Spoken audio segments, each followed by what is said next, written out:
Cornelia Holden. I graduated from Harvard Divinity School in 2003 in the MDiv program. And now I'm working for a company called Mindful Warrior that I founded, and it provides services in mindfulness, team building, and leadership development. In a way, it's like this kind of crazy ministry that's so typical Harvard. You know, it's like I didn't go into the traditional thing, and yet it feels, you know, I'm not feeling I'm in a traditional ministry, but in many ways it's what I feel called to do. I am very, very dedicated to the Divinity School. It was the place for me that was an extraordinary oasis in a world that takes very seriously,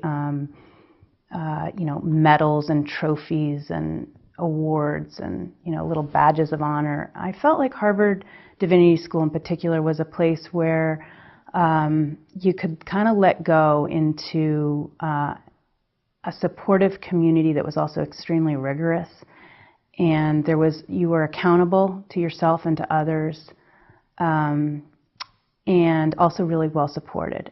There's very few graduate schools where the academics is as rigorous as the reflective component, and to me that's missing in our world today. And I would say because of that, because of the structure of the Divinity School, there's an opportunity to be deeply affected by whatever it is you decide to go after at the Div School. I was an obsessive athlete, and I loved it. I loved being in my body. I loved being in great shape. I loved the feeling of moving in a finely tuned instrument. And then Harvard came along, and that was all sort of random and fortuitous that I even ended up at the Div School. And that became really, in a way, my next dojo. It was the place where I trained my mind and my heart and my spirit. Prior to that, as an athlete, and a lot of athletes experience this, it's about you. And it's about your training and your nutrition and your coach and what you're doing. And those are all good, and building the ego and the will that way is valuable.